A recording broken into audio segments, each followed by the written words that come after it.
Halo guys, balik lagi channel gue Henry GVD. Kali ini kita akan mereview manual yang berjudul Magic Emperor Chapter 691, yang dimana di sini Jongvan mulai melanjutkan kompetisinya melawan para ya ini nih, para sekte teratas ya, udah mulai bertarung, makanya Jongvan ikut. Tapi di sini si Jongvan sepertinya ngubah rencananya sedikit. Yang awal tadi mau ngabisin cepat-cepat ya kan, biar selesai dan dia bisa jadi juara pertama. Ternyata gara-gara dia ngambil pedang ya, yang tingkatnya emang pedang itu menurut di Magic Emperor itu paling kuat.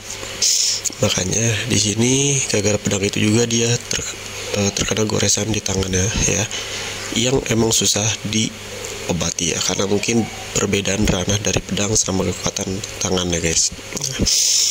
Di sini dia beruntung banget nih nemuin pedang yang nantinya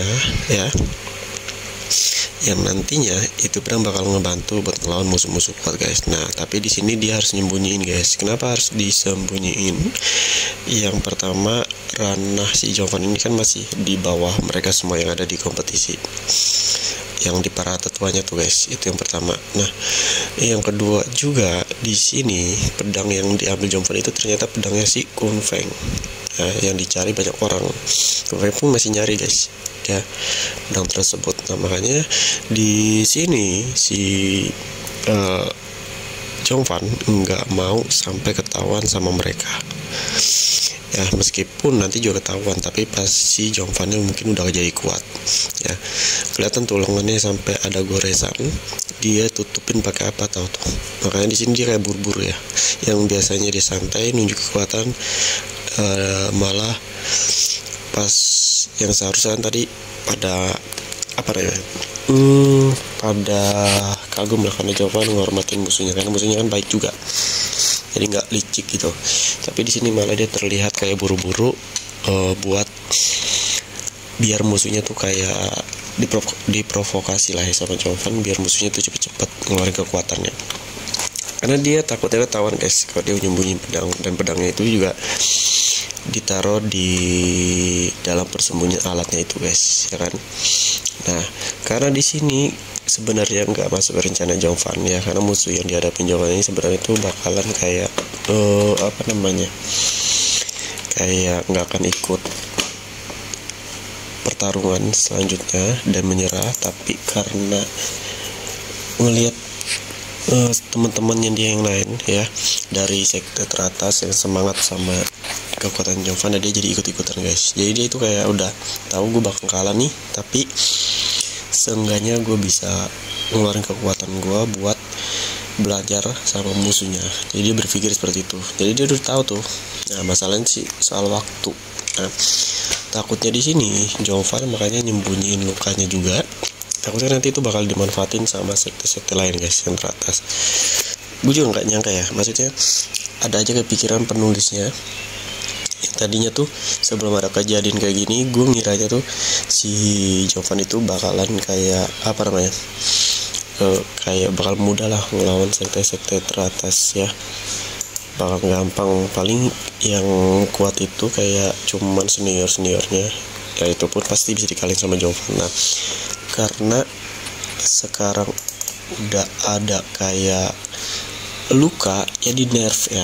Kalau kita ngomonginnya tuh di nerf, si Jongvan ini lagi di nerf biar nggak ngeluarin 100% kemampuannya. Jadi ada dua nih pilihannya Jongvan. Kalau dia ngeluarin 100% kekuatannya, berarti dia bakal kelihatan luka dari tangannya. Nah, luka dari tangannya itu kan pasti ada sayatan pedang kan. Apalagi para kultivator itu tahu banget kalau terkena luka tuh jurus apa ya, entah itu dari pedang senjata, entah itu dari teknik.